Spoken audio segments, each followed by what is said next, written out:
हैं। जो परिस्थितियां हैं ये काफी एक प्रकार से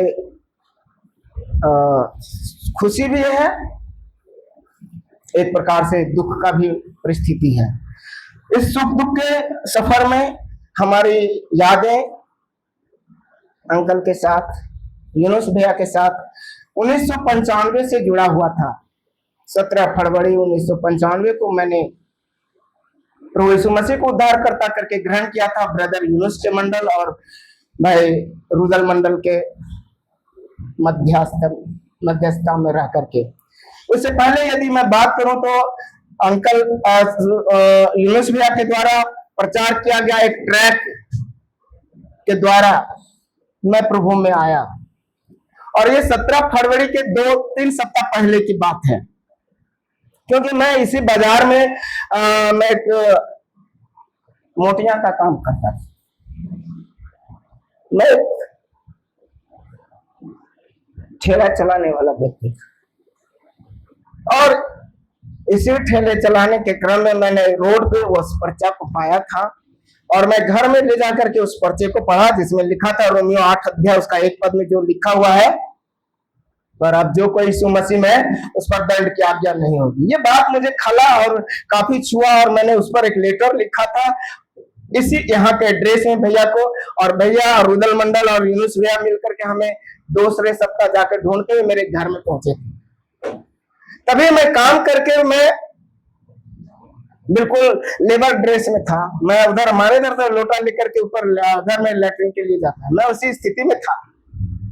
और भैया जैसे मेरे पास में आया, चौक पे पहुंचा, मुझसे पूछते हैं अभय कुमार मंडल को तुम जानते हो क्या?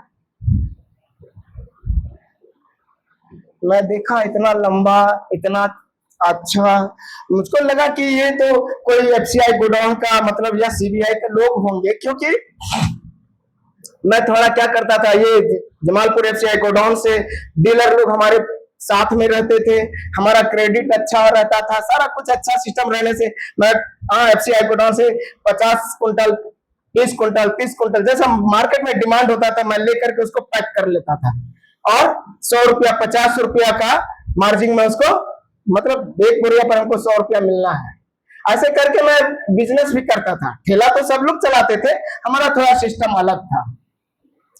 और उस दरमियान में मुझे जब रास्ते में आते थे तो रोड में भी मिलते थे, वहां भी ये हमसे मिलते थे। अब है कैसा है? हाँ जय मसीह, ठीक है। जरा सा भी इनके जीवन में हम ये नहीं देखते थे कि हम एक लेबर है तो लेबर के साथ ये मिल रहे हैं, मिलते थे जुलते थे, चलो भाई चाय पीना है, चलो भाई नाश्ता करना है। इनके साथ हमारा ऐसा संबंध था। 2 दिसंबर 2000 को मेरा यहाँ से अनुमोदन होकर के मैं लखीसराय सेवकाई के लिए मैं जब गया था, इस बीच में बहुत सारी बातें हुई।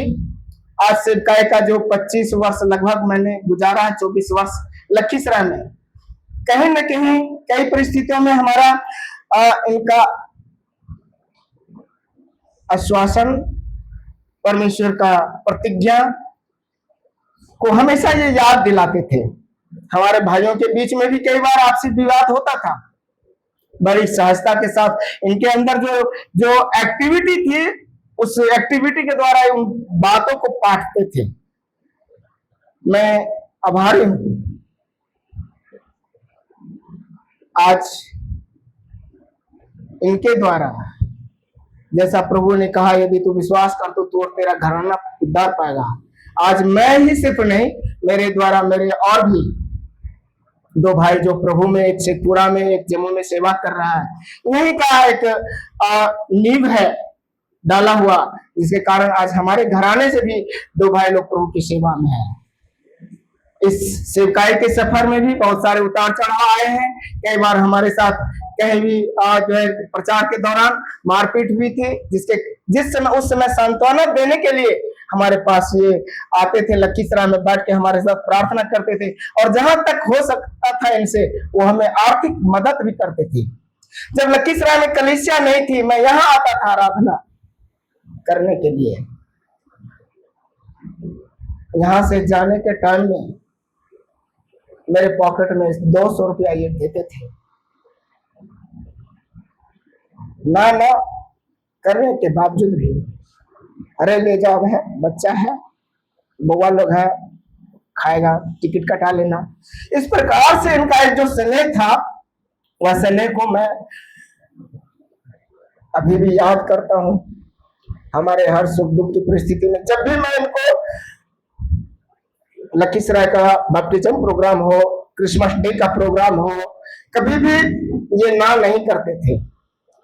कई बार मैं इनसे झगड़ा भी कर लेता था, कभी मुझे डिफेक्टिव हो जाता था किसी बात में, मैं भैया के साथ बैठ के झगड़ा भी करता था। और जब ज्यादा ये रुष्ट हो जाते थे, एक ही बात कहते थे, मैं तुम्हारा बाप नहीं हूं, जा अपना बाप से झगड़ा करना। लेकिन मैं इनको कहता था, आप मेरा शारीरिक पिता नहीं है, परंतु आप हमारा आत्मिक पिता तो हैं। और इस नाते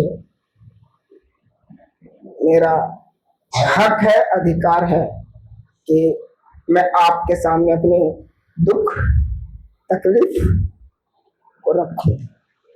और कई ऐसी बातें मैं उनके साथ शेयर करता था, एक अपनत्व का भावना रखते हुए। जब भी मैं ये घर आता था,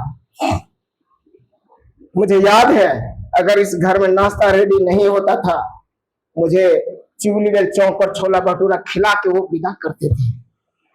कई ऐसी बातें याद है, मैं उनका आभारी हूं, मैं धन्यवाद देता हूं। आज जो कुछ मेरे जीवन में है, जो कुछ मैं हूं, जहां पर भी हूं, ये प्रभु के प्रिय दास जो प्रभु के पास चले गए, इन्हीं का दिया हुआ प्रेम, सहयोग, कॉपरेशन, सब कुछ इन्हीं का है। आज भी मैं इनका ऋणी हूं। मैं अपना वक्तव्य को यहाँ पर समाप्त करना चाहता हूं और एक बार फिर से भाई विक्की को मैं धन्यवाद देता हूं, जिन्होंने मुझे यह अवसर इनवाइट किया।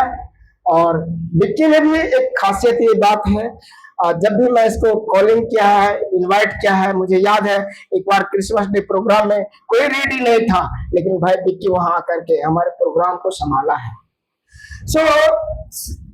सब बातों के लिए मैं प्रभु को धन्यवाद देता हूं और एक बार फिर से सभी उपस्थित प्रियजनों को मैं धन्यवाद देते हुए समाप्त करने से पहले ये कहना चाहता हूं कि यहाँ की जो कलीसिया है, यहाँ पर जितने विश्वासी भाई बहन है, जैसा भी है, उनकी ये जिम्मेवारी है, रिस्पॉन्सिबिलिटी है कि यहाँ की कलीसिया का नींव ये नहीं होना चाहिए, मतलब डैमेज नहीं होना चाहिए, आगे और निरंतर आगे बढ़ते रहना चाहिए, ताकि और भी लोग यहाँ से प्रभु की सेवा में अग्रसर होने पाए। धन्यवाद। जय मसीह। Thank you.